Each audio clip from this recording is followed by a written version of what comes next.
Crime vous propose ce soir 3 faits divers qui ont bouleversé la ville de Marseille. Crime dans la cité phocéenne, c'est tout de suite.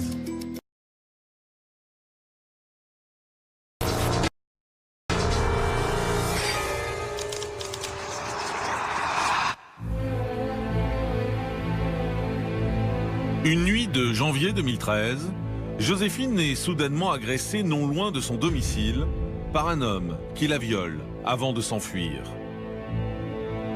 Pour les policiers, il n'y a pas de doute.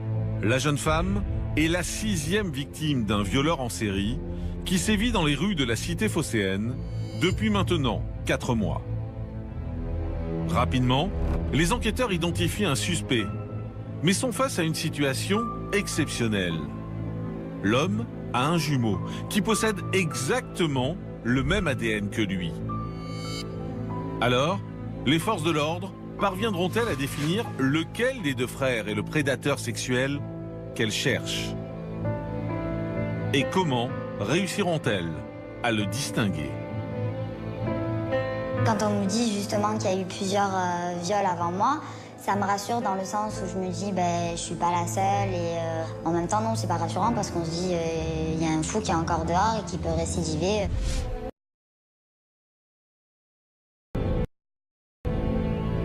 Il s'agit de Jérémy, un étudiant de 21 ans qui est gravement blessé au cou et perd beaucoup de sang.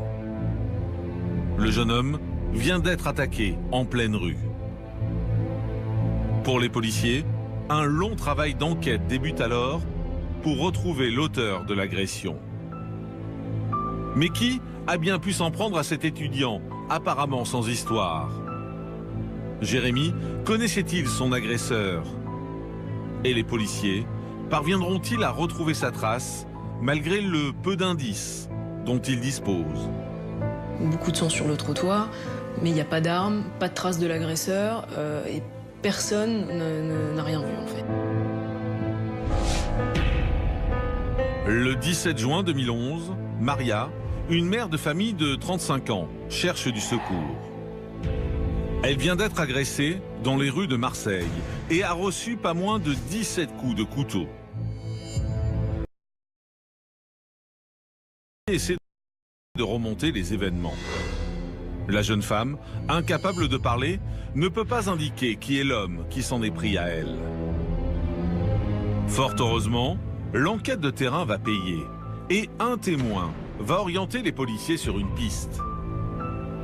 Alors, qui s'est ainsi acharné sur la jeune mère de famille? Pour quelle raison une telle brutalité? Et Maria va-t-elle s'en sortir vivante? C'est pas un crime passionnel, parce qu'un crime passionnel, c'est un crime qui est anesthésié par l'amour, alors que là, c'est un crime où l'intelligence, où la raison est anesthésiée par l'orgueil.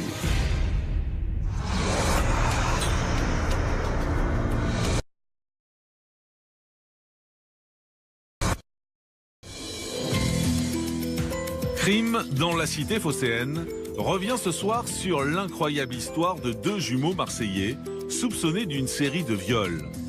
Voici cette affaire hors du commun pour Crime.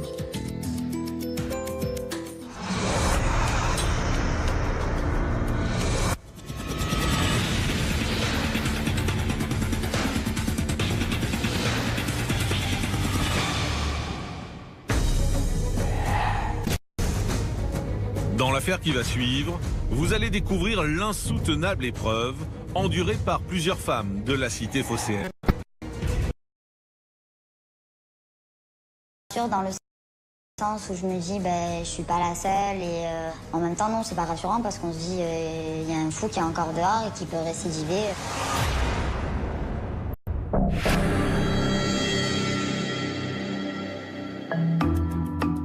Nous sommes à Marseille, dans les Bouches-du-Rhône. Cette ville de près de 900 000 habitants est la 2e commune de France. Elle séduit grâce à son vieux port et ses calanques, et se caractérise par son aspect cosmopolite. C'est une métropole méditerranéenne aujourd'hui et elle a des atouts économiques et géographiques. 100 000 habitants et la deuxième commune de France.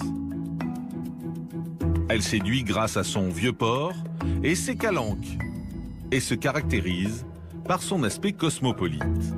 C'est une métropole méditerranéenne aujourd'hui et elle a des atouts économiques et géographiques qui sont évidents et qui sont en train d'être exploités vraiment. Pourtant, la cité phocéenne n'a pas bonne réputation. C'est vrai qu'on parle beaucoup de Marseille, la criminelle, Marseille, la sanglante. Il y a évidemment une histoire du crime et une histoire de la violence à Marseille qui est présente et qui imprègne aussi les habitants de cette ville. D'ailleurs, une nuit de janvier 2013, dans une rue du centre de Marseille, une jeune femme d'une vingtaine d'années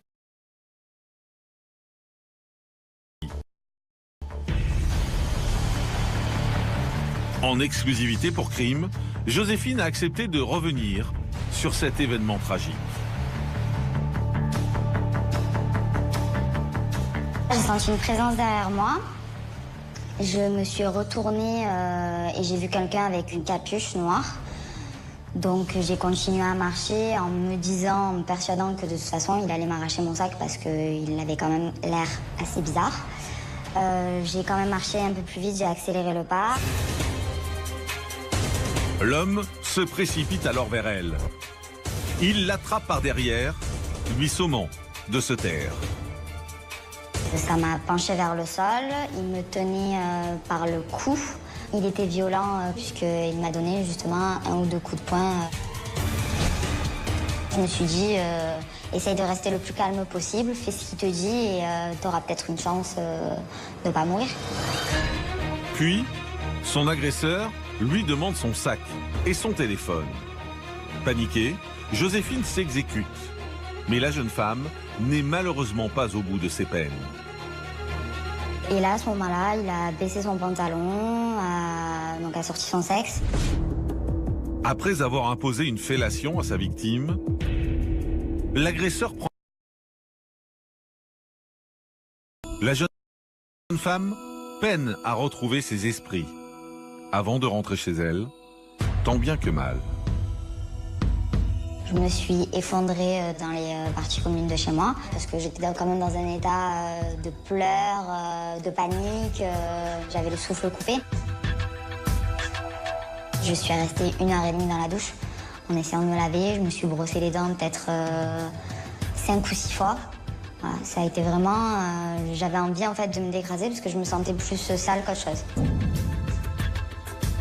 Dès le lendemain, Joséphine se rend au commissariat afin de déposer plainte contre X.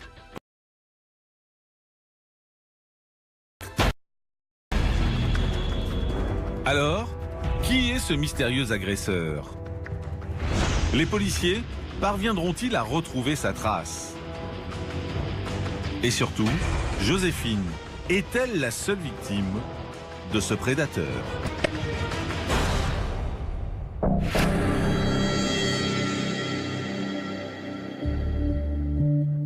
À l'hôtel de police de Marseille, au lendemain des faits, Joséphine est entendue par les enquêteurs de la brigade des mœurs de la sûreté départementale des Bouches-du-Rhône. La jeune victime leur donne alors une vague description de son agresseur. Ça n'a pas vraiment aidé. Mais pour les policiers, son témoignage a un air de déjà-vu. Ils en sont rapidement convaincus. Joséphine est la 6e victime d'un violeur en série qui sévit dans les rues de Marseille depuis 4 mois et qu'il traque sans relâche. Quand on me dit justement qu'il y a eu plusieurs viols avant moi, ça me rassure dans le sens où je me dis je suis pas la seule et en même temps non, c'est pas rassurant parce qu'on se dit il y a un fou qui est encore dehors et qui peut récidiver. Car les circonstances de l'agression de Joséphine correspondent en tout point à celles décrites par 5 autres victimes marseillaises, âgées de 20 à 76 ans. Elles sont toutes agressées dans des horaires qui sont à peu près les mêmes, en tout cas soit en début de soirée, soit en fin de nuit. Agressées par derrière, le mode opératoire est le même. puis-je le dire comme ça, la violence relative de l'agression est la même, c'est la même signature. Agressé par derrière, le mode opératoire est le même.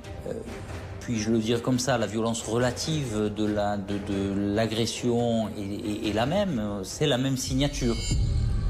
L'homme impose systématiquement une fellation à ses victimes, sans toujours parvenir à ses fins. Et il agit dissimulé, sous une capuche. On arrive à une description qui est à peu près commune, qui laisse penser qu'on peut avoir le même auteur. On a un individu qui dit toujours les mêmes choses de façon obsessionnelle, notamment si tu cries, je te tue, et qui exige ce qu'il a exigé de ses victimes plus par des gestes que par des mots, et avec le vol d'un sac et d'un téléphone en général. Oui.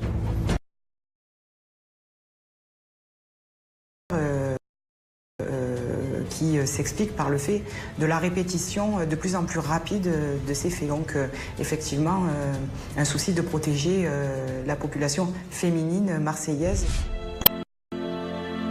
Les policiers, qui ont retrouvé des traces ADN sur les vêtements de plusieurs victimes, misent donc beaucoup sur les résultats de ces analyses. Les prélèvements qui ont été effectués ont révélé un ADN masculin qui était identique sur plusieurs des victimes. Mais aucun rapprochement n'a été fait entre cet ADN et la base de données que les policiers peuvent avoir. Néanmoins, grâce aux investigations menées à partir du témoignage de la troisième victime, violée un mois avant Joséphine, l'enquête va pouvoir être relancée. La victime est agressée après être sortie d'un bus. On va exploiter les vidéosurveillances et on va, à partir de cette vidéo, extraire des photos. On a enfin un visage qu'on va pouvoir présenter de cette vidéo, extraire des photos. On a enfin un visage qu'on va pouvoir présenter aux différentes victimes. Alors, les plaignantes reconnaîtront-elles leur agresseur? De qui s'agit-il? Et surtout, les policiers parviendront-ils à l'arrêter avant qu'il ne commette un nouveau crime?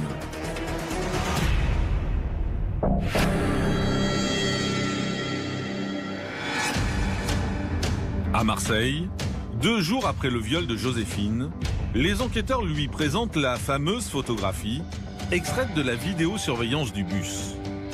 Ils espèrent alors qu'elle reconnaîtra son agresseur, car les précédentes victimes n'ont sur moi et que c'était pas par hasard. À la silhouette et parce qu'il avait la même veste, j'ai quand même reconnu que c'était la même personne. Une épreuve douloureuse pour la jeune femme dont la vie a brusquement basculé cette nuit de janvier 2013.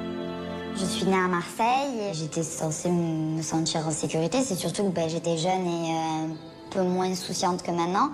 Donc en ayant une vingtaine d'années, on ne pense pas forcément à tout ce qui peut se passer à l'extérieur. Dans ma tête, pour moi, il y avait juste le travail, les amis, les sorties et rien d'autre.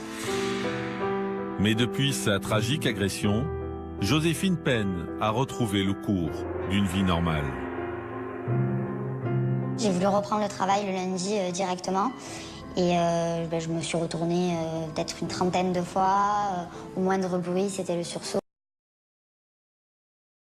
On y pense H24. Joséphine ne le sait pas encore. Mais en réalité, les policiers ont déjà un suspect. Car le 15 décembre 2012, un mois avant son viol, alors que 3 agressions ont déjà été commises,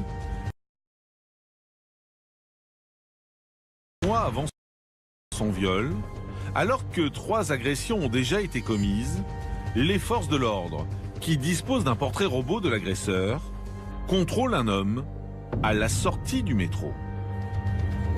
Cette personne correspond en tout point à la description qui est faite de l'agresseur par les victimes.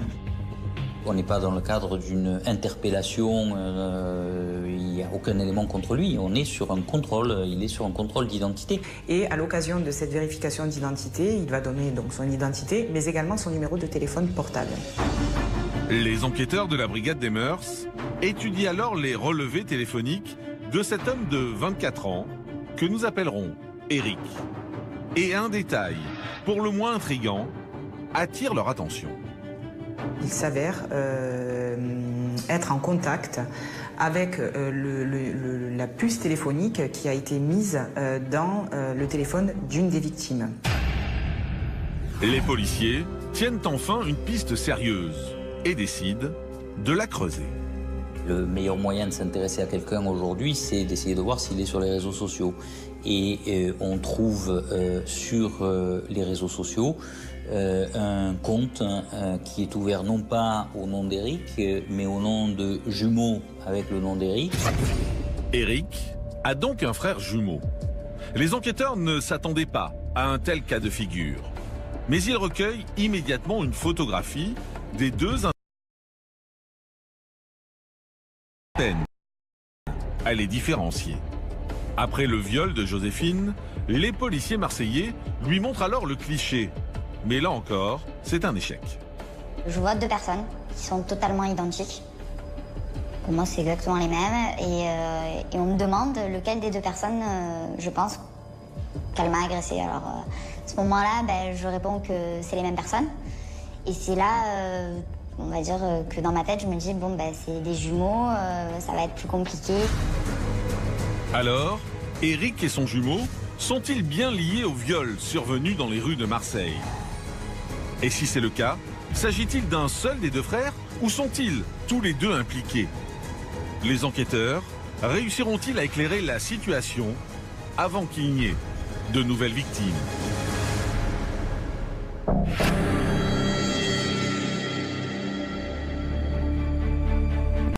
Dans la cité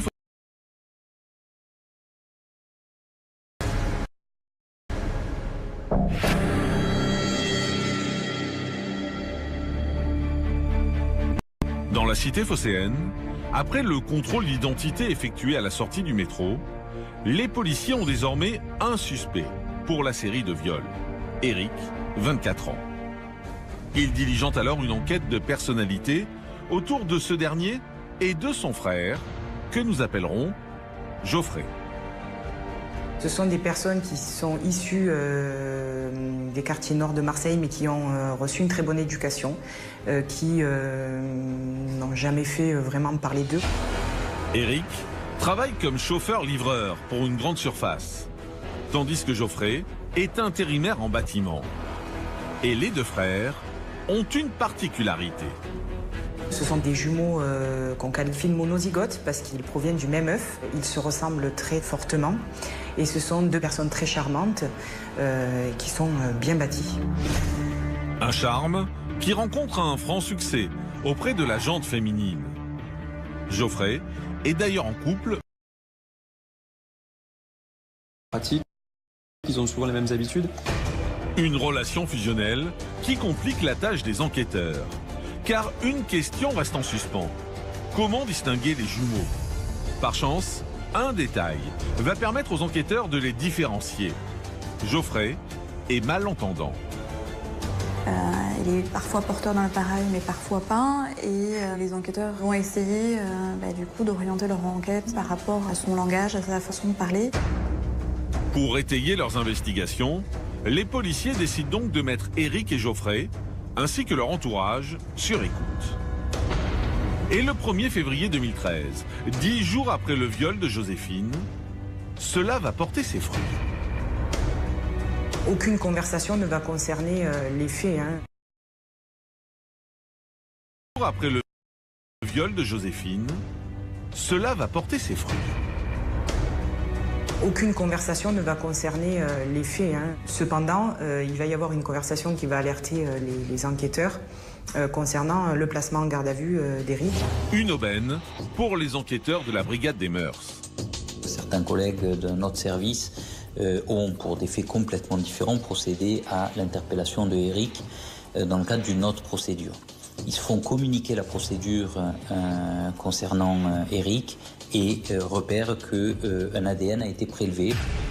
Pour savoir si Eric est bien le violeur en série qu'elle recherche, les forces de l'ordre demandent alors une comparaison de cet ADN avec ce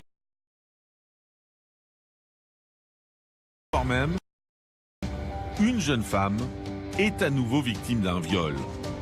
Pour les enquêteurs, c'est un coup dur. On pourrait effectivement dire, malheureusement, pour la dernière victime ou les deux dernières victimes, on a mis un peu plus de temps à identifier l'ADN. Mais c'est toujours comme ça, dans le temps judiciaire est toujours le même. Et bien entendu, on ne peut qu'imaginer ce à quoi on a pu échapper. Et on ne peut que déplorer ce qu'on n'a pas pu éviter. Heureusement, dans les jours qui suivent, les résultats des analyses ADN tombent enfin. Et ils sont sans appel. L'ADN prélevé sur les victimes est le même que celui d'Eric. Mais pour autant, cette preuve scientifique ne suffit pas à démontrer sa culpabilité. Car les policiers se heurtent à une difficulté de taille. Ces deux frères jumeaux partagent un patrimoine génétique rigoureusement identique. Donc, impossible pour les enquêteurs de trancher sur la responsabilité de l'un ou de l'autre. Les deux sont potentiellement les auteurs des viols qui font l'objet de l'enquête.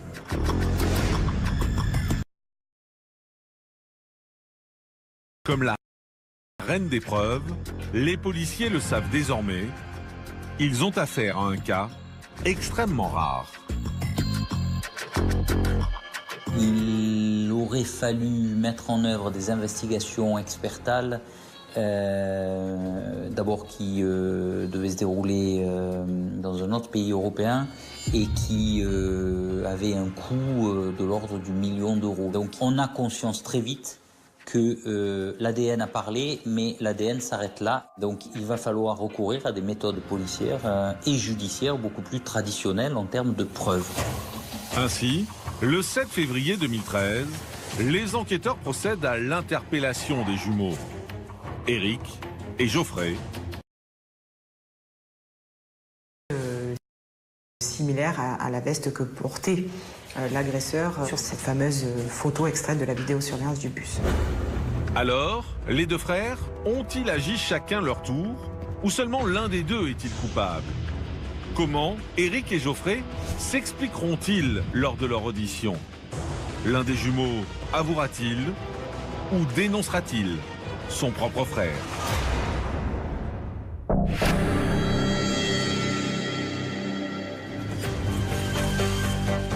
Le 7 février 2013, 5 jours après le dernier viol, les enquêteurs marseillais auditionnent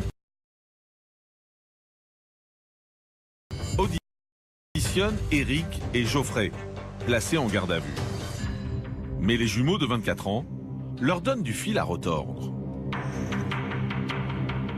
Les questions se font de plus en plus pressantes, mais les deux jumeaux restent sur la même position.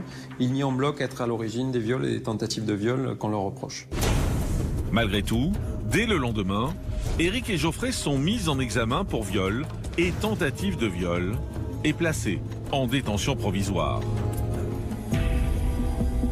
Pour établir le rôle de chaque jumeau, les policiers essaient alors de recouper un maximum d'éléments. Un travail minutieux qui finit par orienter leurs soupçons sur Geoffrey. D'une part, les alibis de Eric sont relativement crédibles, alors que ceux de son frère ne le sont pas. C'est-à-dire que bien souvent, il se retrouve à proximité des lieux des faits. Eric est handicapé par une opération au pied. Il ne peut pas prendre la fuite après un viol, à la différence de son frère. À une élocution très particulière qui revient dans les témoignages des différentes victimes. Fort de tous ces indices, les enquêteurs décident de mettre Geoffrey face à ces incohérences. Ils commencent par lui présenter la fameuse photo issue de la vidéosurveillance. Il se reconnaît sur la photo et il est face à cette contradiction. Monsieur, vous êtes donc celui qu'on voit sur la vidéosurveillance en train de suivre la victime. Vous êtes celui pour lequel on retrouve l'ADN sur la victime et vous nous dites que vous n'êtes pas l'agresseur. Qu'est-ce qui s'est passé? Quand il ne sait plus quoi répondre, il dit « je ne comprends rien ». Et c'est une des questions à laquelle il répondra « je ne comprends rien ». Pour essayer de le faire parler davantage, demande alors une confrontation entre les deux frères.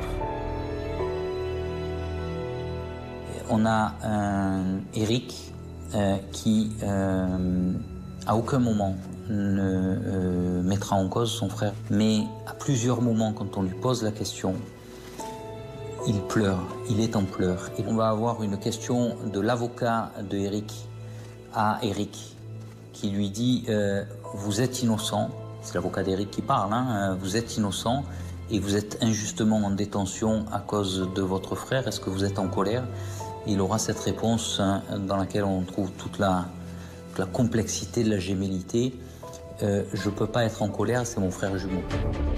À la suite de cette confrontation, Eric bénéficie d'un non-lieu. Il est libéré après 10 mois de détention. Un nouveau rebondissement intervient. Geoffrey demande à être réinterrogé par la juge d'instruction. Il va reconnaître l'ensemble des vols commis sur les victimes, mais ne reconnaîtra pas à ce stade-là encore de la procédure avoir commis les viols et les tentatives de viol. Alors, Geoffrey finira-t-il par admettre le caractère sexuel des agressions? Quelles sont les raisons qui ont poussé le jeune homme de 24 ans à commettre de tels actes? Et comment les victimes et leurs proches vivront-ils le procès à venir?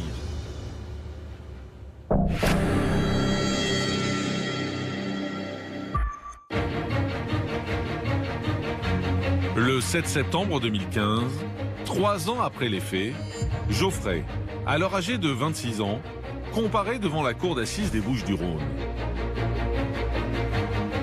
À l'instar des autres victimes, Joséphine se décompose lorsqu'Éric, le jumeau de l'accusé, entre dans la salle. Quand j'arrive, c'est un peu compliqué parce qu'il y a quand même son frère, même pas 10 mètres. Et bon, son frère, même si il n'a rien fait, il garde quand même la même carrure, le même visage.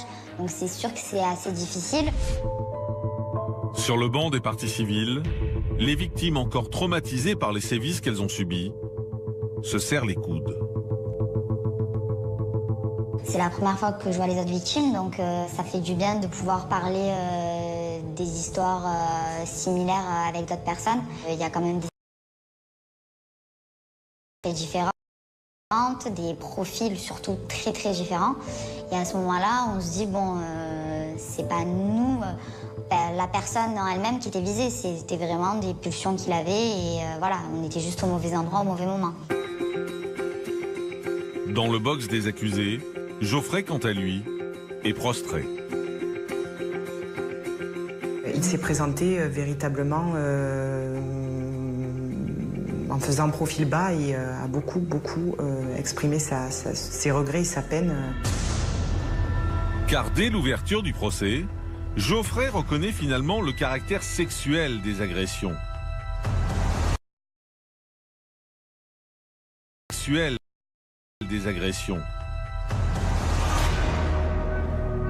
Un aveu tardif qui satisfait toutefois Joséphine et les autres victimes. Lorsqu'il avoue vraiment avoir tout fait, c'est vraiment un très très grand soulagement.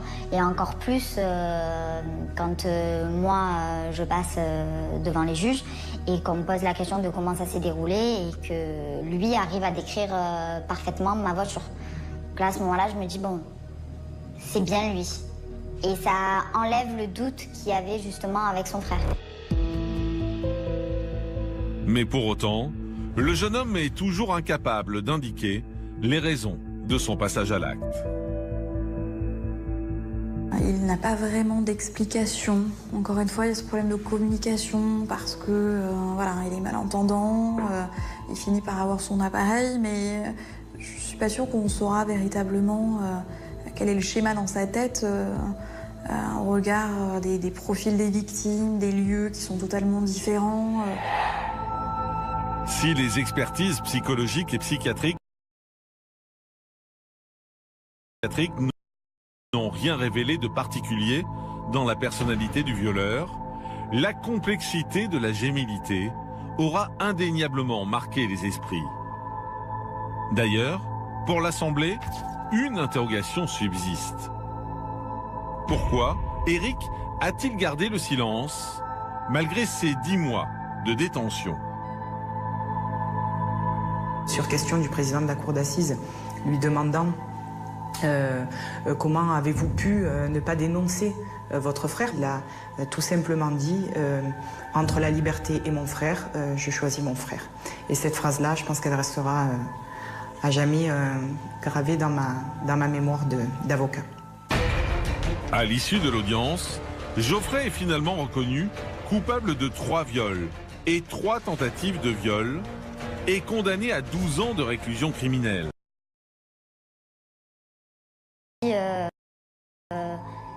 C'est pas forcément quelqu'un de méchant, mais juste quelqu'un qui est malade et qui a besoin de se faire soigner.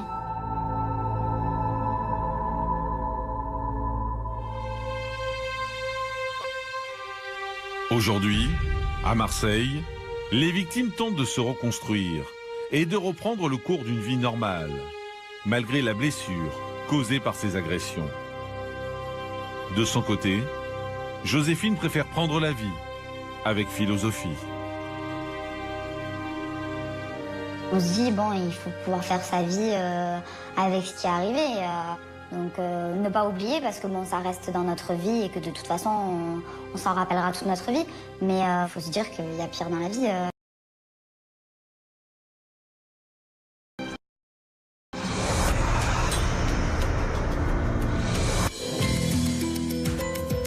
Crime dans la cité phocéenne vous propose maintenant de revenir sur le meurtre odieux de Jérémy, un étudiant de 21 ans qui se trouvait au mauvais endroit, au mauvais moment.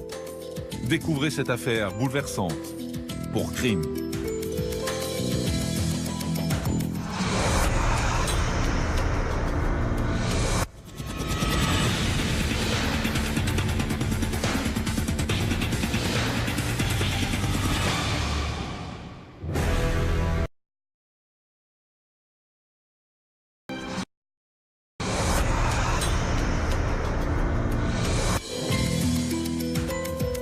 Crime dans la cité phocéenne vous propose maintenant de revenir sur le meurtre odieux de Jérémy, un étudiant de 21 ans qui se trouvait au mauvais endroit, au mauvais moment. Découvrez cette affaire bouleversante pour Crime.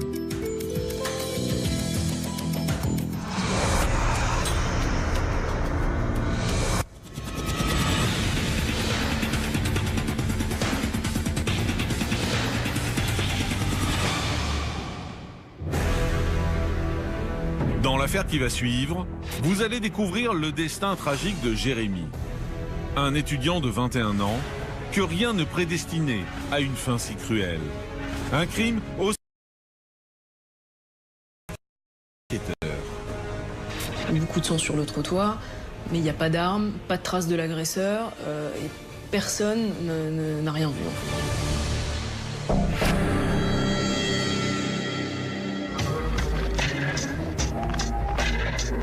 Nous sommes dans le sud-est de la France, à Marseille.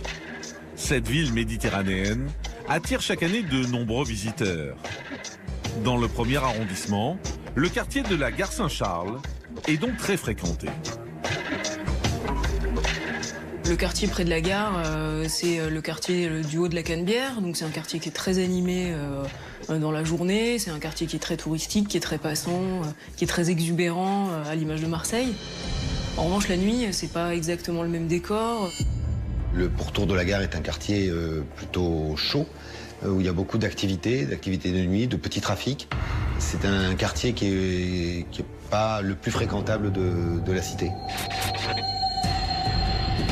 Le 9 août 2013, Activité de nuit, de petit trafic. C'est un quartier qui est pas le plus fréquentable de la cité. Le 9 août 2013, alors que la chaleur s'est emparée de la ville, Lilia, la gérante d'un bar, s'apprête à vivre le moment le plus effrayant de sa vie. Peu avant minuit, un jeune homme fait irruption dans son établissement.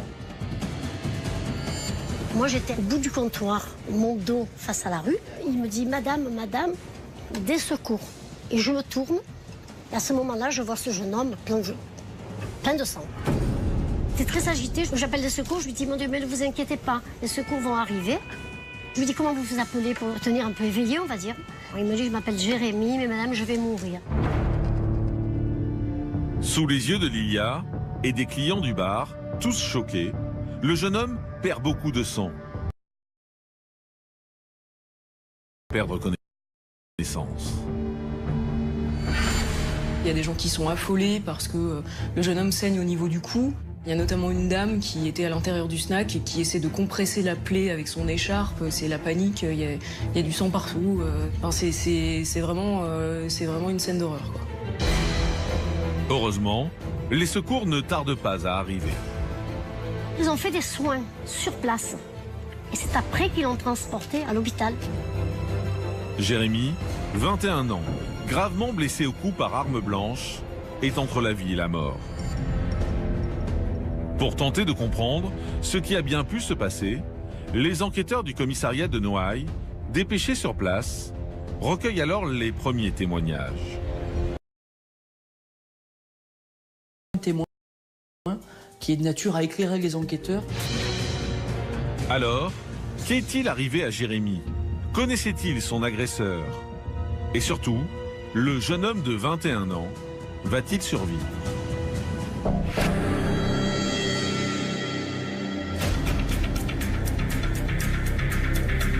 À Marseille, quelques minutes après le drame, deux personnes se présentant comme les amis de Jérémy arrivent devant le bar de Lilia.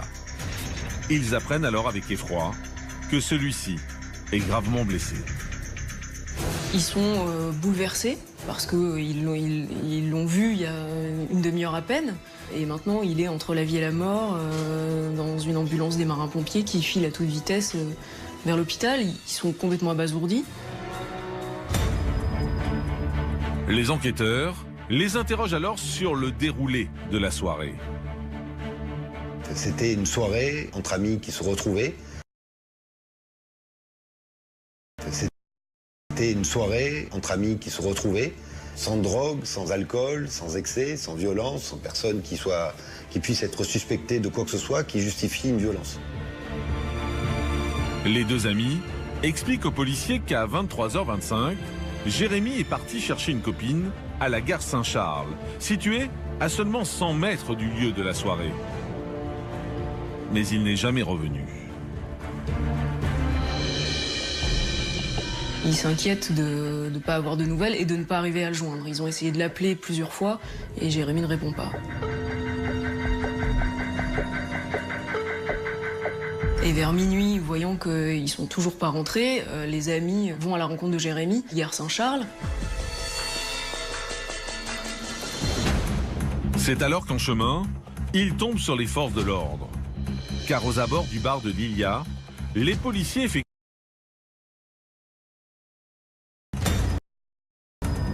beaucoup de sang sur le trottoir, mais il n'y a pas d'armes, pas de traces de l'agresseur, et personne n'a rien vu en fait. Les enquêteurs espèrent alors que les deux caméras de surveillance, fixées juste en face du lieu de l'agression, pourront les aider. Mais leur exploitation se révèle décevante. L'image est éloignée, il fait nuit, elle est floue, parce que la distance ne permet pas d'avoir une qualité d'image performante. L'autre caméra n'a pas filmé. Il y a un distributeur de billets à proximité, mais dont la caméra est en panne. Pour les policiers, c'est un coup dur. Mais ils parviennent tout de même à extraire une photo de la vidéo. De ce micro bout de laine, de retirer toute la pelote pour découvrir la vérité. L'enquête s'annonce donc fastidieuse. D'autant plus que les événements ne vont pas tarder à prendre une tournure encore plus dramatique.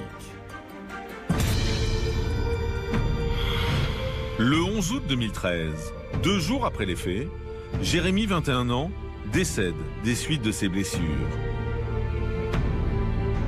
La nouvelle fait l'effet d'une bombe pour ses proches, restés à son chevet. C'est le choc pour la famille, c'est le choc pour ses amis et c'est le choc dans le quartier. Il y a une émotion qui s'est dégagée et c'est le choc dans le quartier. Il y a une émotion qui s'est dégagée très vite. Mais alors, qui a tué Jérémy? Pour quelles raisons s'en est-on pris si violemment à ce jeune homme de 21 ans? Les enquêteurs mettront-ils la main sur ce mystérieux meurtrier qui court toujours dans les rues?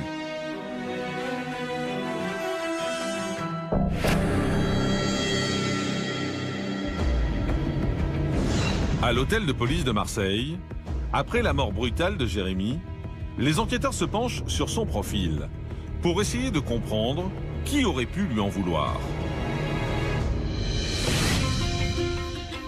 Mais rien, dans la vie du jeune homme de 21 ans, ne laissait présager un...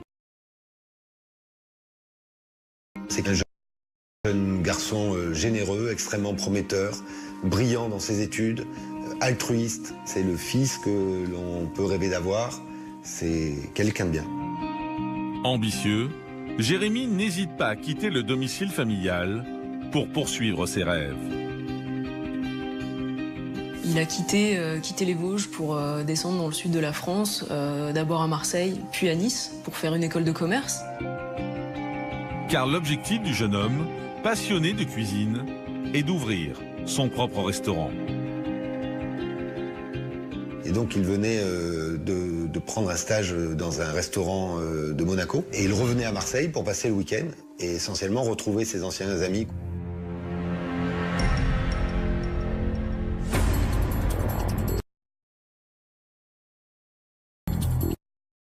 Le 21 août 2013, 3 jours après les faits, l'enquête sur le meurtre de Jérémy est au point mort.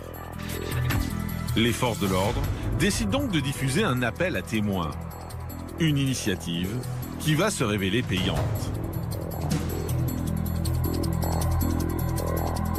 Il y a un témoin qui se présente spontanément au commissariat pour expliquer qu'il a assisté à l'agression.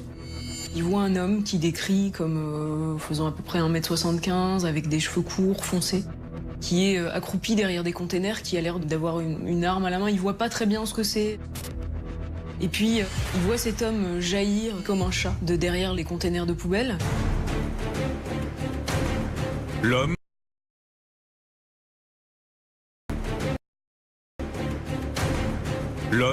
s'en prend alors à Jérémy, sous les yeux ébahis du témoin, trop effrayé pour intervenir.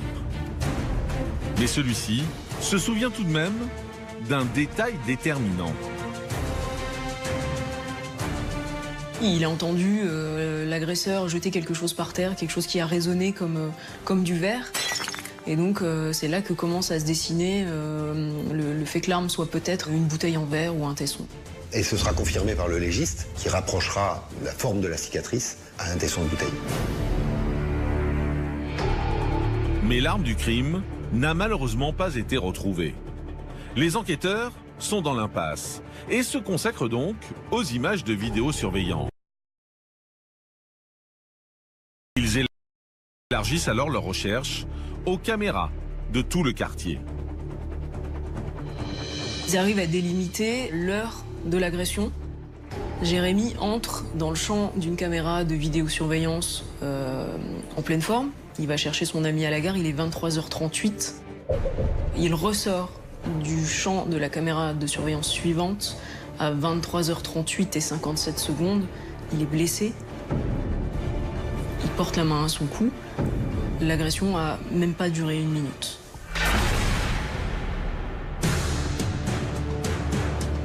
Pour retracer pas à pas le parcours de Jérémy et de son meurtrier, de nombreux policiers sont mobilisés.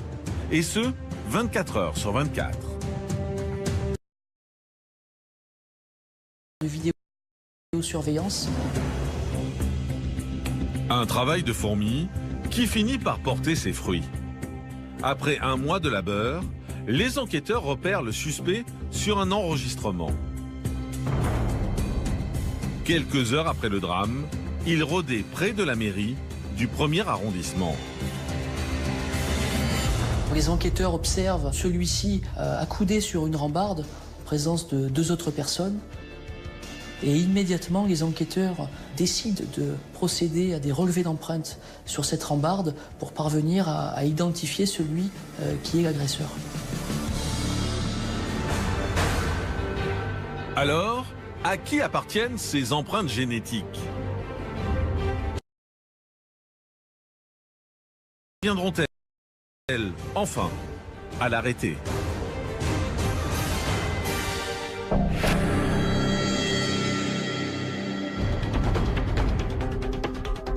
À Marseille, grâce aux empreintes génétiques relevées sur la rambarde, les enquêteurs parviennent à identifier les 2 personnes qui accompagnaient le tueur l'après-midi du drame. Le 13 octobre 2013, 2 mois après le meurtre de Jérémy, ils convoquent donc les 2 hommes au commissariat. Ils reconnaissent effectivement qu'ils ont rencontré le suspect quelques heures plus tôt dans la journée.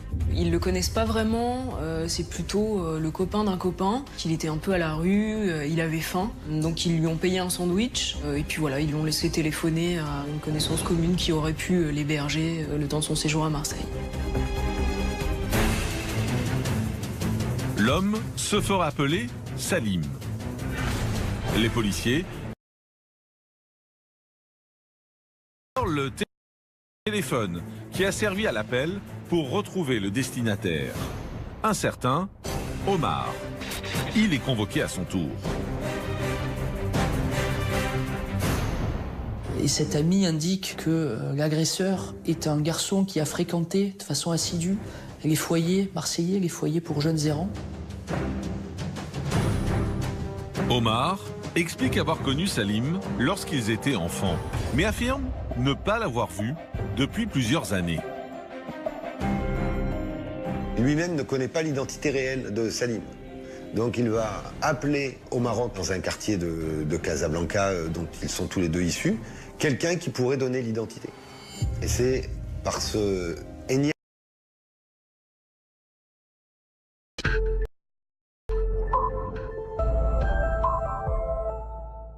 Et donc je peux changer de fournisseur d'électricité maintenant? Tu changes notre électricité, mais pourquoi? Qu'est-ce que je dis? Que c'est de l'électricité verte et du gaz naturel pour votre maison. C'est de l'électricité verte pour notre maison? Bof. Elle a fait bof. Est-ce que vous lui avez dit que c'était 10% moins cher? Et c'est 10% moins cher. Elle a fait quoi? Faites-lui un compliment. Tu as un très beau tablier aujourd'hui. Hein? Du gaz naturel et de l'électricité verte 10% moins cher, un service 100% Total. Total Spring, la nouvelle offre de Total. Je voudrais faire des économies sur mon assurance auto. Auto, éco. Et je la trouve où, cette assurance auto-éco? Devis et conditions sur maf.fr et dans les agences MAF. Parce qu'on ne sait pas quand une douleur...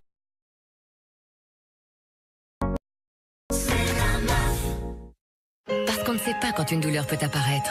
Il existe Doliprane Caps 1000 mg, une gélule à 1000 mg de paracétamol pour soulager efficacement vos douleurs d'intensité légère à modérée et vous permettre de faire l'essentiel. Doliprane Caps 1000 mg, à vos côtés pour soulager la douleur. Médicament chez l'adulte et chez l'enfant à partir de 50 kg, environ 15 ans. Contient du paracétamol, mais pas associé avec d'autres médicaments qui en contiennent pour éviter tout risque de surdosage.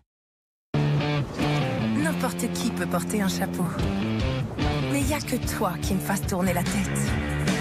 Tu as ton truc. Alors révèle-le avec les parfums uniques des nouveaux déodorants Axio. Vous avez une bonne raison de sourire. Avec la cure intensive blancheur émail diamant, gagnez jusqu'à 4 teintes en 3 semaines. Souriez, vous êtes irrésistible. C'est ça, la magie du blanc émail diamant.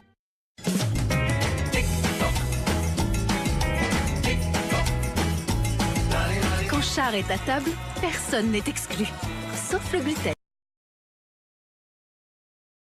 Gluten.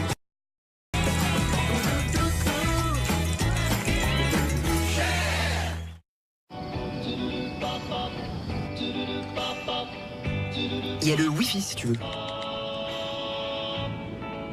Dans cette voiture? Ouais, en haut débit. Mot de passe? Corsa, 2017. Avec un C majuscule. Avec un C majuscule. Découvrez l'Opel Corsa à partir de 9 490 € seulement. Opel, l'avenir appartient à tous. Les nouvelles couches Lotus Baby Touch sont si douces, si protectrices et si confortables qu'elles libèrent les bébés. Et elles sont aussi approuvées par 9 parents sur 10. Nouvelle couche Lotus Baby Touch.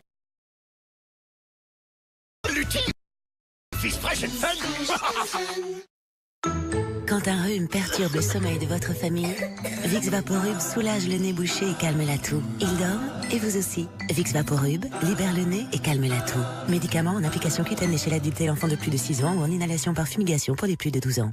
Bon, on vous laisse. Alors, cette première semaine en France? Bah, tu sais, j'ai fait tous les trucs nécessaires. J'ai ouvert un compte là où vous êtes tous, au Crédit Mutuel. Et pourquoi on y serait tous d'abord? Bah, parce qu'il n'y a pas d'actionnaire. Hein, et une partie de notre argent permet de financer l'économie locale. C'est plus qu'une banque. On peut avoir un projet commun avec tous les clients sociétaires. Et toi, c'est quoi ton projet commun avec ma fille, tiens? Jamais les détendus, Hervé? Si, quand il dort. Crédit Mutuel, une banque qui appartient à ses clients, ça change tout. Pêcher des poissons dedans. Pavillon France, mange.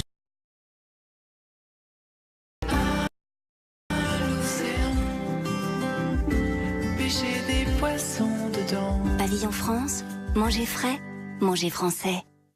Showroomprivé.com présente. Quand elle est à vélo ou avec son gilot, y a une appli d'enfer pour faire des bonnes affaires.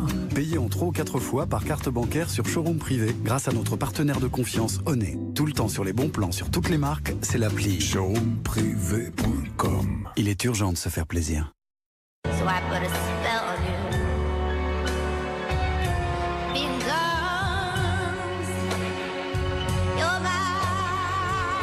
My Burberry Blush. The new fragrance for women. Prêt pour un Halloween monstrueux?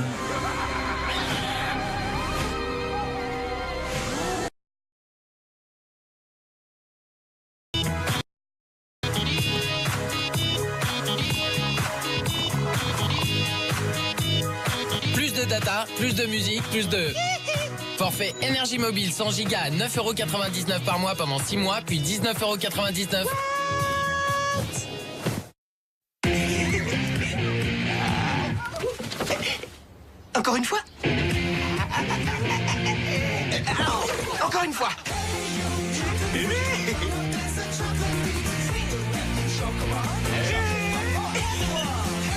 Kinder Chocobo? Ensemble, c'est tellement bon! Économisez en moyenne 327 € sur votre assurance auto avec lesfurets.com. Comparez et achetez Futur.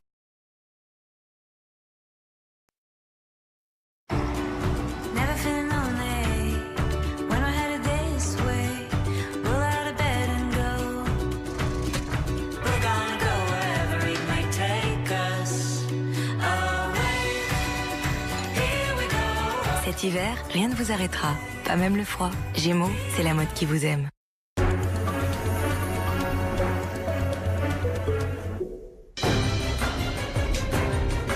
L'homme est déjà connu des autorités. En entrant l'empreinte enregistrée dans le fichier national des empreintes, les policiers font une découverte stupéfiante. Salim utilise pas moins de 7 identités différentes et a déjà effectué plusieurs séjours en prison. Les enquêteurs élargissent alors leurs recherches à toute l'Europe et ils ne sont pas au bout de leur surprise. Ils s'aperçoivent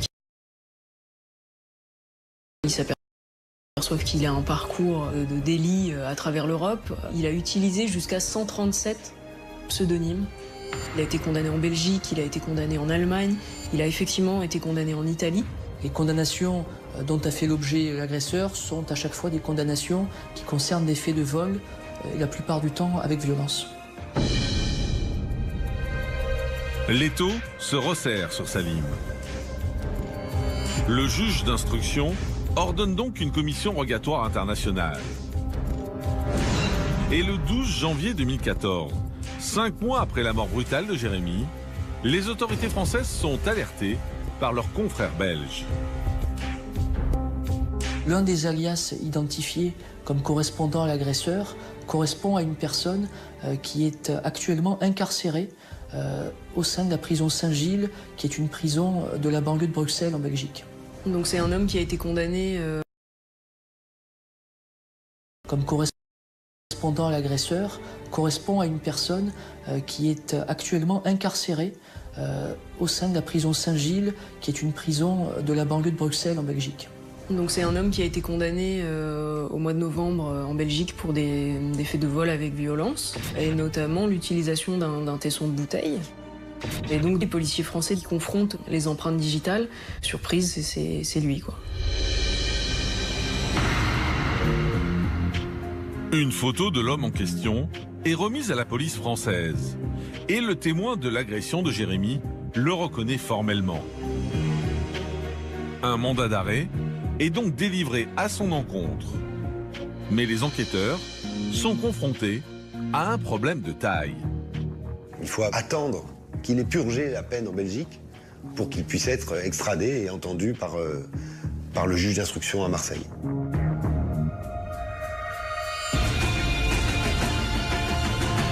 Alors, quand les...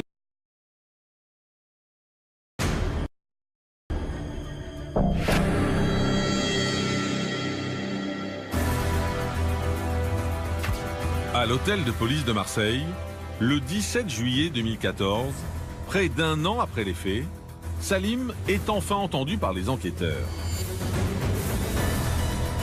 Après avoir purgé sa peine de prison en Belgique, l'homme de 35 ans est sommé de s'expliquer sur l'agression qui a coûté la vie à Jérémy. Mais le suspect tient des propos incohérents. Il avoue, il nie, il met sur le compte de la religion cette agression, puis après plus sur le compte de l'alcool, puis de la drogue, puis de la folie, puis ce n'est pas lui. Policier, un scénario de la soirée du drame. Donc il explique qu'en fait, il était poursuivi par un groupe de jeunes, qu'il a eu peur, qu'il a voulu se défendre parce que Jérémy aurait essayé de l'attraper. Et donc voilà, il explique qu'il a peur, qu'il veut se défendre et qu'il frappe. Il voulait absolument pas tuer, il est en train d'essayer d'expliquer aux policiers qu'en fait la victime c'est lui.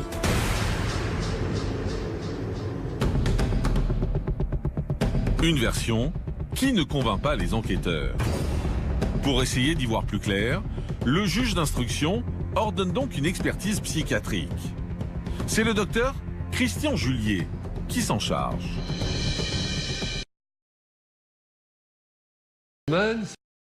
C'est quelqu'un qui est en état d'ébriété fréquemment, et puis c'est quelqu'un qui vit dans la rue, hein, c'est un facteur fragilisant. Donc il y a cet état de peur aussi dans lequel vous pouvez vivre dans la rue, ça ne favorise pas un excellent repérage, un excellent ancrage social et par rapport à la dimension spatio-temporelle. À l'issue de sa garde à vue, Salim est mis en examen pour homicide volontaire et placé en détention provisoire à la prison des Baumettes.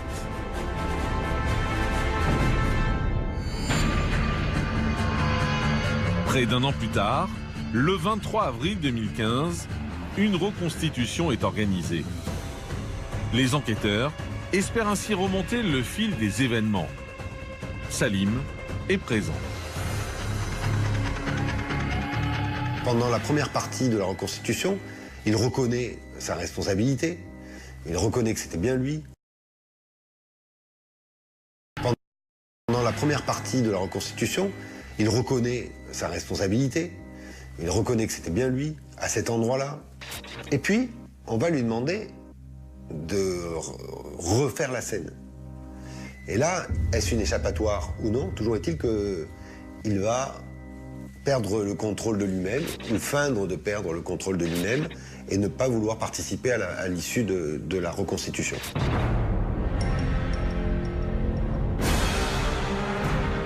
Mais avec l'appui des témoignages, des vidéos et des traces de sang, les enquêteurs parviennent à établir un scénario.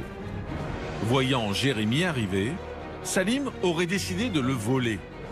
Il lui aurait alors sauté dessus et lui aurait asséné un coup mortel à la gorge à l'aide d'un tesson de bouteille.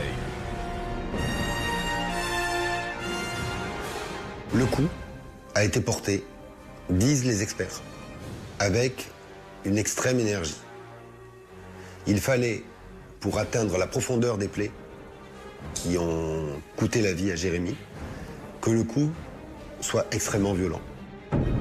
Donc il ne s'agissait pas ni d'impressionner, ni de se défendre, ni de vouloir balafrer ou blesser. Il s'agissait véritablement de porter atteinte à la vie.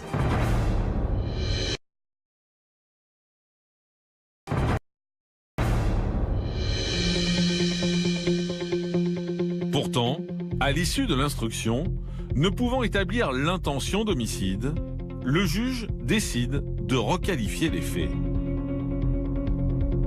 Le juge d'instruction va procéder à une requalification des faits pour lesquels l'agresseur est mis en examen, puisque le juge d'instruction va considérer que l'agresseur ne répond plus du chef de meurtre, mais répond du chef de tentative de vol accompagné de violences ayant entraîné la mort de la victime. Pour comprendre comment Salim a pu faire preuve d'un tel degré de violence à l'égard d'un jeune homme qu'il ne connaissait même pas, des braves gens qui voulaient les rejoindre, me précisant que son père travaillait en code en Italie et que quand il sortirait de prison, il irait l'y rejoindre pour y travailler. les médecins cherchent également à savoir si Salim avait pleine conscience de ses actes le jour du drame, et ainsi s'il pourra être jugé. C'est quelqu'un qui a des traits de personnalité de type psychopathique, c'est-à-dire quelqu'un dissocial, qui peut être instable, impulsif, violent, hétéro-agressif, intolérant à la frustration. Et le problème chez lui, c'est que le jour des faits, il déclare qu'il a pris des toxiques, qu'il a pris de l'alcool, et que cet état, c'est un état en quelque sorte induit par lui-même. Quelque part, il y a une dimension de libre arbitre, de volonté de sa part. Donc c'est pour cela. Il y a une dimension de libre arbitre, de volonté de sa part. Donc c'est pour cela que, personnellement, je n'ai retenu ni l'abolition ni l'altération de son discernement.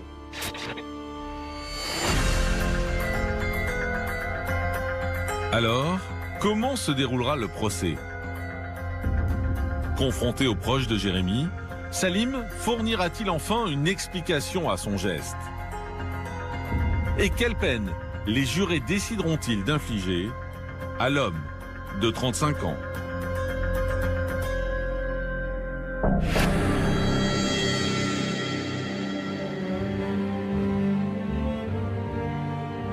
À la cour d'assises d'Aix-en-Provence, le 12 mai 2007, près de 4 ans après les faits, s'ouvre enfin. Toute la famille de Jérémy est présente et attend avec impatience les explications de l'accusé. La famille, elle est exemplaire. Exemplaire de dignité, d'élégance, de pudeur. La volonté de tous, à l'occasion de ce procès, est de tenter de comprendre ce qui s'est passé dans la tête de l'accusé et de tenter de comprendre les intentions qui l'animaient et ce qui l'a conduit à avoir ce geste mortel. Mais lorsqu'il est interrogé, Salim use de tous les stratagèmes pour se dédouaner, sans pour autant fournir la véritable raison de son passage à l'acte. Il n'y a pas eu la moindre explication sérieuse. Il y a eu des tentatives d'explication complètement abracadabrante, qui allait de la légitime défense aux gestes dictés par une autorité divine ou satanique. Tout était bon, sauf de reconnaître sa propre responsabilité. Ça, c'est la seule issue qui n'est pas empruntée. Durant l'audience, il va même jusqu'à présenter ses excuses à la famille de Jérémy. Un acte désespéré qui ne trompe personne. Les excuses que va apporter l'accusé ne seront pas entendues, perçues comme étant crédibles par la cour et les jurés, car elles sur les agissements dont il s'est rendu l'auteur. Après 3 jours de procès, Salim est condamné à la réclusion criminelle à perpétuité, avec 21 ans de sûreté. La peine, naturellement, une peine importante avait du crédit à leurs yeux, parce que au moins c'était une sécurité, au moins ça donnait un sens, au moins on est à l'abri d'une récidive immédiate, donc il y a un soulagement. Maintenant, rien ne comblera l'absence. D'autant plus que Salim fait aussitôt appel de sa condamnation et reste donc à ce jour présumé innocent.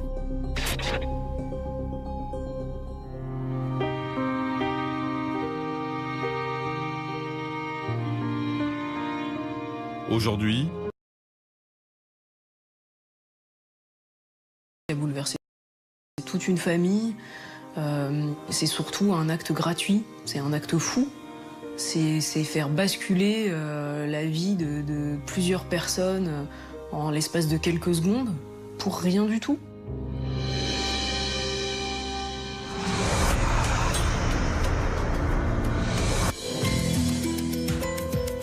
Crime dans la cité phocéenne vous raconte à présent l'histoire de Maria, une mère de famille de 35 ans, sauvagement attaquée en plein jour dans les rues de Marseille.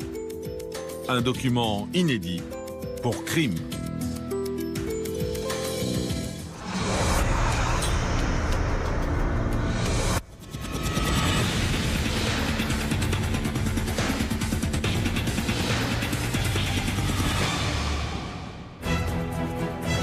Dans l'affaire qui va suivre, vous allez découvrir le destin funeste de Maria. Vous allez découvrir le destin funeste de Maria, une mère de famille de 35 ans, brutalement attaquée en pleine rue. Le récit d'un guet-apens meurtrier sur fond de vengeance amoureuse, qui va briser une famille à tout jamais et laisser 2 enfants dans le désespoir le plus total. C'est pas un crime passionnel, parce qu'un crime passionnel, c'est un crime qui est anesthésié par l'amour, alors que là, c'est un crime où l'intelligence, où la raison est anesthésiée par l'orgueil.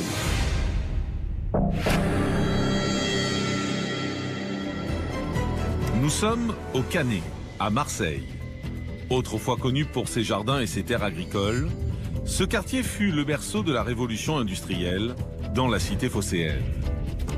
Avec ses 7400 habitants, cet endroit est aujourd'hui considéré comme une zone sensible et animée de la ville.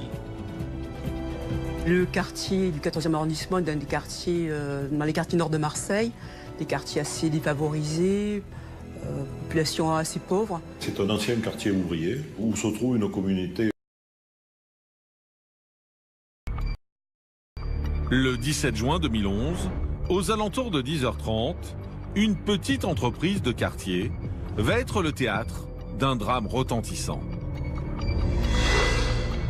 L'employé de la société de nettoyage va voir l'éruption d'une jeune femme ensanglantée qui a la carotide tranchée. Son employeur va arriver, va mettre un drap sur la plaie de la jeune femme.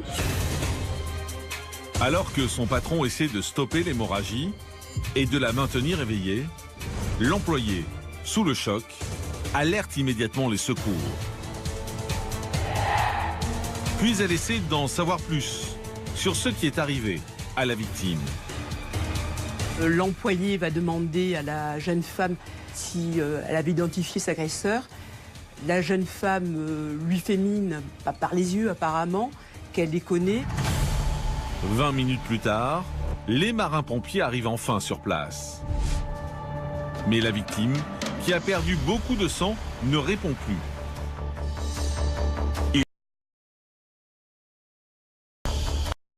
À l'hôpital, le personnel médical tente d'identifier la victime. Mais la tâche s'annonce compliquée.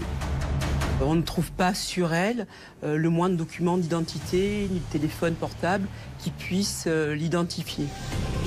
Alors, qui est cette mystérieuse jeune femme qui se trouve entre la vie et la mort? Les médecins parviendront-ils à la sauver?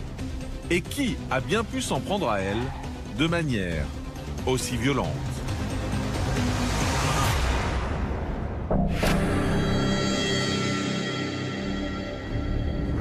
Au Canet, dans le 14e arrondissement de Marseille, une demi-heure après l'irruption de la jeune femme, les policiers arrivent à la société de nettoyage. Ils remontent alors les traces de sang, jusqu'à une petite impasse. Le policier, Franck Villain, se souvient. Le lieu n'est pas anodin. Endroit des guerres, pas de vis-à-vis. Les enquêteurs saisissent une chaussure de femme ainsi qu'une cagoule qui pourrait appartenir à l'agresseur. Au même moment, leurs collègues les alertent d'un appel reçu un peu plus tôt. Par chance, un homme a été témoin de la scène et va leur livrer de précieux détails.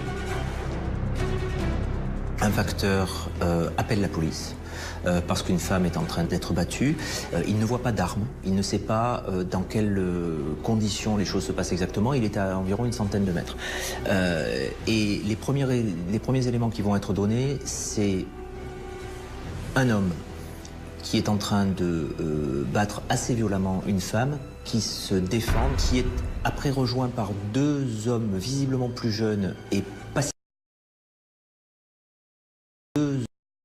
Hommes visiblement plus jeunes et passifs qui prennent tous les trois la fuite dans une voiture rouge de marque japonaise. Justement, les policiers sont avisés de la découverte, non loin de là, d'un véhicule incendié répondant à la description faite par le témoin. Ils se rendent aussitôt sur place. On aura un témoin qui nous expliquera qu'elle a entendu deux personnes se discuter en langue, elle pense plutôt du gitan, avec un 3 gammes dans la voiture et avant qu'il y ait un départ de feu dans la voiture. Pour les enquêteurs, il ne peut s'agir d'une coïncidence. Il y a forcément un lien entre l'agression de la jeune femme et l'incendie de la voiture. Ils retrouvent un couteau.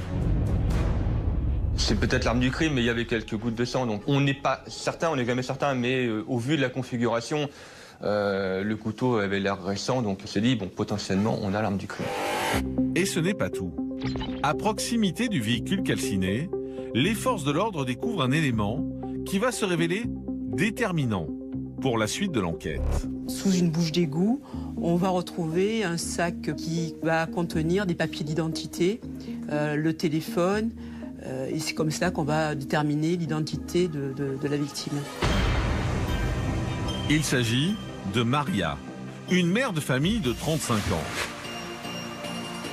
Pour en savoir plus sur la victime, les enquêteurs diligentent une enquête de personnalité.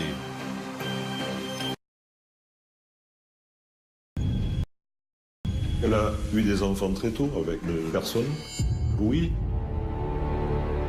Ces filles ont 8 et 6 ans, elles sont scolarisées toutes les deux en CP et en CM1.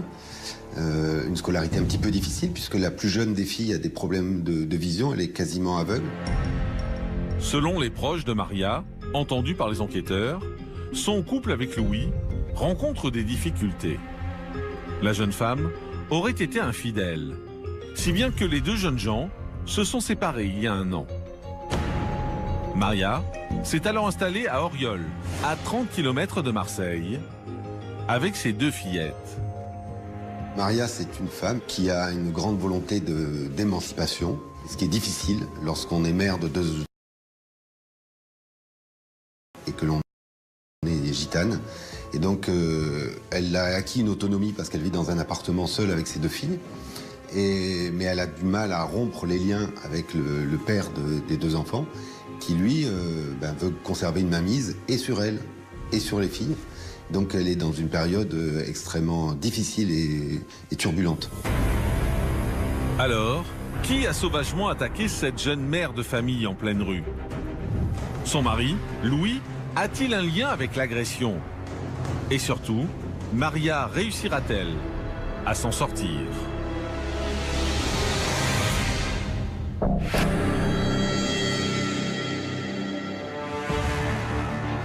À Marseille, 2 heures après les faits, une terrible nouvelle s'abat sur les proches de Maria.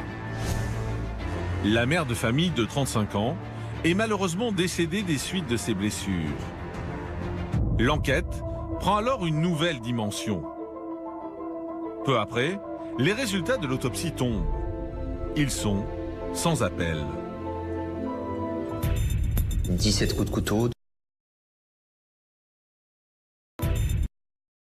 17 coups de couteau de façon complètement anarchique. Certains ont été portés à la gorge.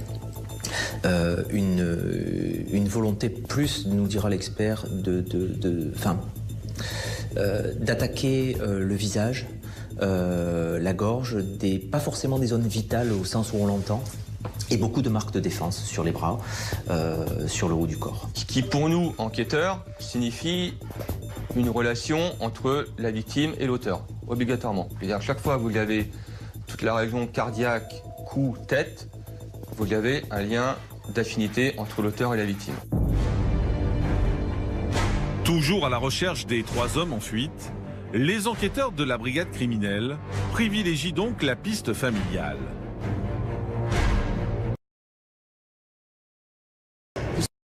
Au compagnon de Louis sur sa personne. D'ailleurs, à plusieurs reprises, Maria s'était rendue à la gendarmerie pour se plaindre de ces violences. Depuis le début de leur séparation, il y a eu des mains courantes. Il y a eu notamment des plaintes de voisins. Seulement 15 jours avant le drame, les forces de l'ordre avaient même dû intervenir au domicile de la mère de famille pour faire partir son ancien compagnon. Pour les enquêteurs, il ne fait plus l'ombre d'un doute. À ce stade-là, voilà, notre première intuition et notre premier avis, on se dit, Louis doit être forcément impliqué. Et un nouvel élément ne va pas tarder à renforcer leur suspicion. À l'évêché, les policiers rentrent le numéro d'immatriculation de la voiture incendiée dans leur fichier. Ils s'aperçoivent que le véhicule appartient à Louis. L'étau se resserre donc sur l'homme de 38 ans.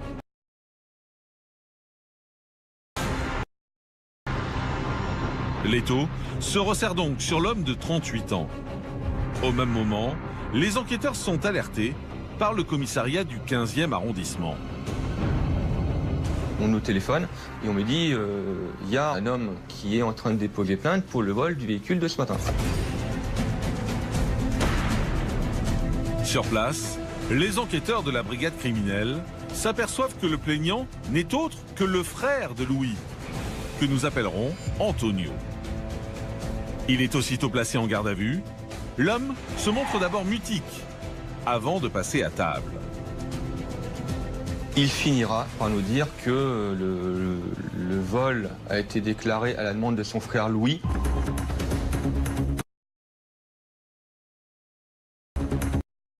Face aux enquêteurs, Antonio explique avoir reçu, un peu plus tôt dans la journée, un appel de son fils de 16 ans, que nous appellerons Maurice. Il lui demande de venir le chercher. Donc il y va, et au retour dans la voiture, Maurice lui explique ce qui s'était passé. Donc que Louis avait tué Maria. Des révélations fracassantes qui confirment l'intuition des policiers. En attendant de définir les responsabilités de chacun, le 19 juin 2011, 2 jours après le drame, Antonio, le frère de Louis, est mis en examen pour assassinat. Les autres protagonistes de l'affaire connus, ou en tout cas fortement soupçonnés, sont Louis et Maurice, et on va tout de suite se mettre à les rechercher assez activement. Mais les deux hommes sont introuvables. Des mandats de recherche sont donc aussitôt délivrés à leur encontre. Alors, les enquêteurs parviendront-ils à mettre la main sur les deux fuyards? Et quelle sera leur version des faits? Expliqueront-ils leur rôle respectif dans ce crime barbare?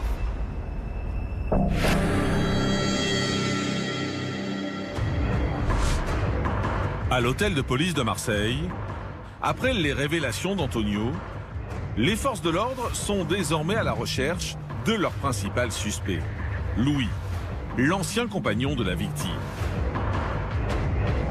Elles s'intéressent donc de plus près à la... Entendus par les policiers, les proches de Maria confirment le caractère dangereux de Louis, souvent en proie à des accès de violence. Il souffre de l'infidélité supposée de sa femme. Louis est effectivement un gars jaloux, extrêmement possessif, encore une fois, parce que ce qui est sa famille lui appartient. Et c'est comme ça que les choses se font depuis la nuit des temps, et ça ne doit pas changer, ça doit être figé. On est mariés pour la vie et on appartient à ce clan familial pour la vie. En s'intéressant aux activités de Louis, les enquêteurs se rendent vite compte que leur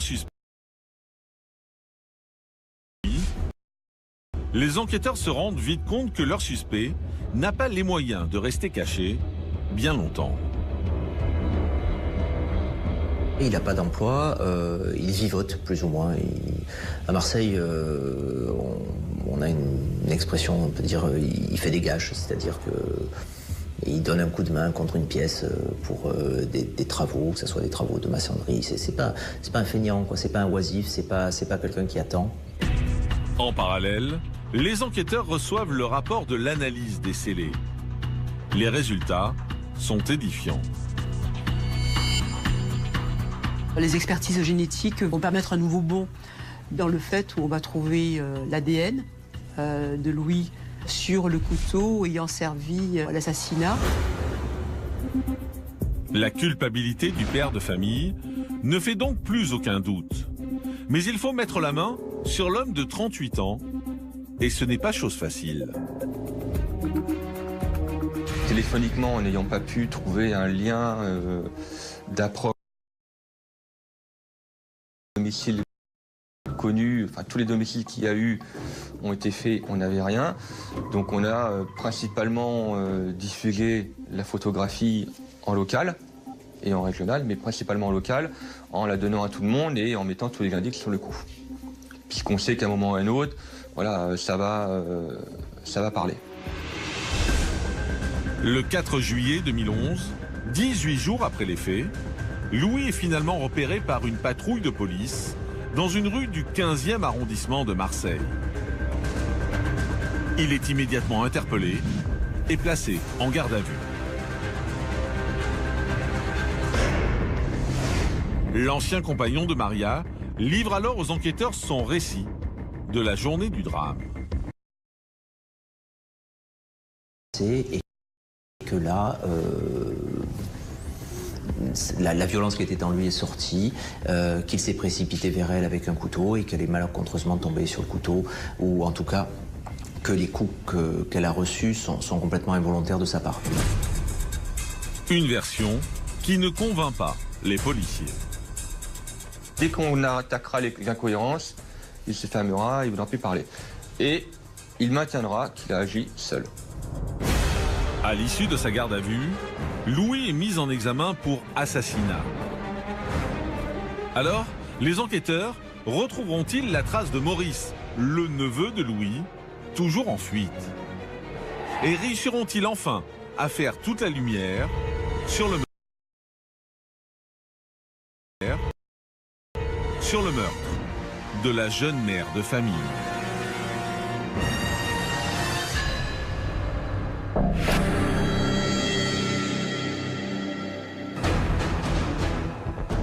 Le 17 août 2011, après 2 mois de cavale, Maurice, 16 ans, est finalement interpellé dans le cadre d'un contrôle routier. Le neveu de Louis est immédiatement placé en garde à vue et interrogé sur la journée du drame. L'adolescent se montre alors très coopératif. Maurice va raconter que le matin, Louis vient au domicile de son père et de sa mère et va demander son aide à lui, Maurice, donc avec l'aval du père. Et dans le milieu gitan, on ne peut pas compter. Mais Louis a une autre idée en tête. Avec Maurice, il va chercher un autre de ses neveux, que nous appellerons Pierre, et le dépose à la gare. Sa mission, aller chercher Maria à Auriol. L'explication qui a été donnée, du moins le justificatif pour faire venir Maria à Marseille, c'est de faire les papiers pour la garde des filles. Nous, on sait de par la famille, de par l'environnement, qu'elle n'aurait jamais voulu voir Louis, elle avait trop peur. C'est pourquoi Louis a confié cette tâche à son neveu de 23 ans, en qui la mère de famille a pleinement confiance. Pierre, c'était son préféré. Elle avait une certaine approche assez affective avec lui, donc elle ne s'est... Dans le 14e arrondissement. Il nous dit, arrivé dans le secteur du Canet, donc Louis garde la voiture, on fait la ferraille, et on voit Pierre qui arrive avec Maria. Et à ce moment-là, Louis met la cagoule, sort avec un couteau et se dirige vers Maria. Et il la poignarde. Le jeune homme de 16 ans raconte aux policiers avoir été impuissant devant un tel déferlement de violence. Il nous dira que ni lui ni Pierre n'ont participé à l'agression, qu'ils ont voulu partir en courant et que Louis leur a crié dessus et les a menacés et les a obligés à monter dans la voiture. À l'issue de sa garde à vue, Maurice est mis en examen pour assassinat, mais laissé libre, sous contrôle judiciaire. Quant à Antonio, le frère de Louis, suspecté un temps d'être le 3e homme, il bénit au retour d'Espagne, où il s'était réfugié. Pierre est interpellé et placé en garde à vue. On reproche à Pierre d'avoir servi un petit peu de lièvre, voilà, ce qu'il a toujours contesté. Pierre va dire, certes il a été la chercher, certes il a ramené, mais qu'il n'était pas au courant, qu'il n'a jamais participé. Le neveu de Louis affirme qu'il ne savait rien de l'intention homicide de son oncle. En revanche, il va apporter une précision importante aux enquêteurs. Il va faire état également que c'était prémédité, puisque la veille, Louis avait invité ses neveux à manger dans un snack et que manifestement, il y a pour que Maria se rende notamment dans cette impasse. Au vu de ces déclarations, Pierre est donc également mis en examen pour assassinat et placé en détention provisoire. Louis est alors confronté aux versions de ses neveux. Mais le père de famille nie toujours avoir mis au point un tel guet-apens pour tuer la mère de ses enfants. Louis va dire « Je n'avais pas prévu la veille au soir de la tuer ». Et il s'enferme là-dedans et il refuse toute participation, y compris une confrontation va être organisée. Il va avoir au cours de cette confrontation un mutisme absolu. Pour y voir plus clair, 2 ans après les faits, le juge d'instruction ordonne une reconstitution. Mais rien ne va se dérouler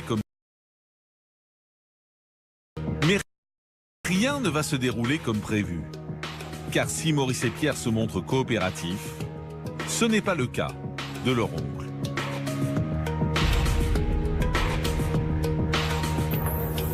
Louis refuse de sortir du véhicule qui l'amène sur les lieux. Il est plutôt dans une configuration qui est de dire « J'ai pris la vie de ma femme, je dois payer, c'est pas la peine d'aller plus loin. J'ai pas besoin que les gens sachent comment j'ai fait, etc. » Tout ça, c'est des détails. Alors, Louis se montrera-t-il plus prolixe devant la cour d'assises? Le procès à venir permettra-t-il de définir les rôles de chacun? Et quelle sentence les jurés décideront-ils d'infliger?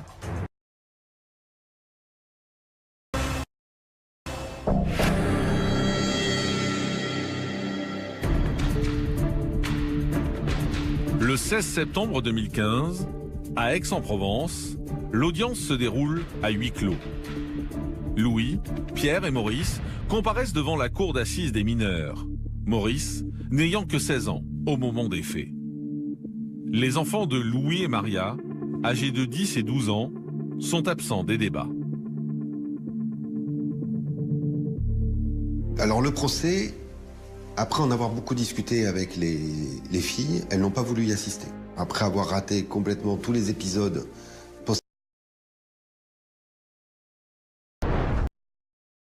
Pourtant, dès son entrée dans la salle d'audience, Louis, qui n'a pas vu ses filles depuis 4 ans, n'a qu'une idée en tête, les apercevoir enfin. Louis, à ce moment-là, jette un regard circulaire dans la salle, réalise que ses enfants ne sont pas là. On voit ses yeux changer. On voit son regard se durcir. Dans le box des accusés, entrent les 3 protagonistes. L'ambiance est électrique. On va être obligé de mettre entre chaque accusé des policiers. Louis va être à un moment donné un petit peu menaçant à l'égard de Pierre, parce qu'il estime comme que les propos, même si les 2 neveux ont eu tendance à minimiser les agissements de leur oncle, je pense quand même qu'il pense qu'ils ont un peu trop parlé. Il reconnaît avoir porté des coups mortels. Il ne reconnaîtra jamais avoir prévu de la tuer. La cour se penche alors sur le mobile du crime. Pour les parties civiles, le père de famille a agi uniquement par orgueil. C'est pas un crime passionnel, parce qu'un crime passionnel, c'est un crime qui est anesthésié par l'amour, alors que là, c'est un crime où l'intelligence, où la raison est anesthésiée par l'orgueil. C'est je ne veux pas que ma compagne m'échappe, je ne veux pas que mes enfants m'échappent, je veux garder tout ça sous mon autorité, et j'ai avec moi la culture gitane qui rend légitime mes revendications. À l'issue du procès, Louis, 42 ans,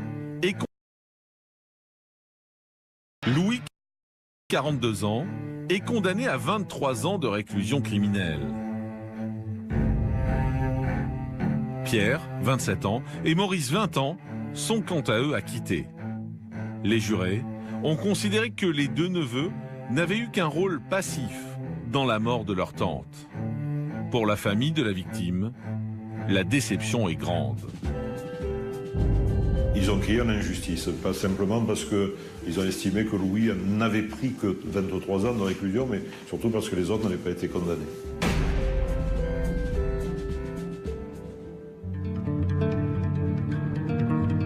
Aujourd'hui, à Marseille, la famille de Maria a repris le cours de sa vie et ne souhaite plus jamais entendre parler.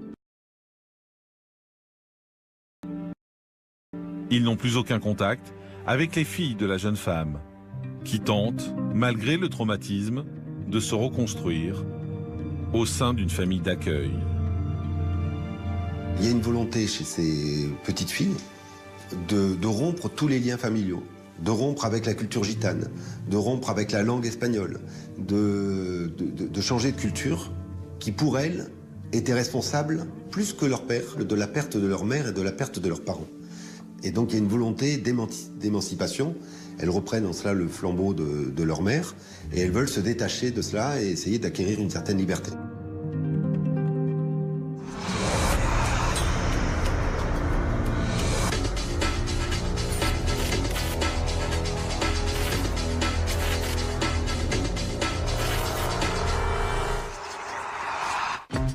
C'était votre soirée avec meilleurtaux.com, comparateur de taux immobiliers. Pour faire les meilleures économies, c'est meilleurtaux.com. C'était votre soirée. Vous êtes sûr d'attraper le bon vol? Lundi prochain, sur Énergie 12. Les équipes de crime mènent l'enquête en Gascogne et rouvrent les dossiers de 3 faits divers qui ont bouleversé la région sud-ouest. Un homme est retrouvé mort poignardé juste devant le portail d'une gendarmerie. Il est décédé de plusieurs plaies au cœur. Caroline, 18 ans, meurt dans les bras de son père venu lui porter secours. Qui est le mystérieux tueur qui a brisé la vie de cette paisible famille? Et sur ce mot, il y a écrit « J'ai tué la fille à Claude ». Marie-Claire semble s'être soudainement volatilisée. On apprend que le corps est dans le congélateur. Le mari avait proféré des menaces de mort à son encontre. Crime en Gascogne. Énergie 12. Je monterai à bord du sous-marin à la tête d'un commando déguisé en marin allemand et nous aborderons leur navire. Une mission suicide. Nos hommes sont des sous-mariniers, ce ne sont pas des marines. Vos hommes seront prêts. Un piège fatal. Tout le monde sous le pont! On nous attaque! Donnez-moi de la vitesse! À tribord, tous, et vous nous stabilisez sur 10 degrés! Lieutenant, je peux pas remplir les tubes! Harvey Keitel. Ah, il saute, merveilleux. Matthew McConaughey. Maintenant, on est mort! U571. Demain à 20h.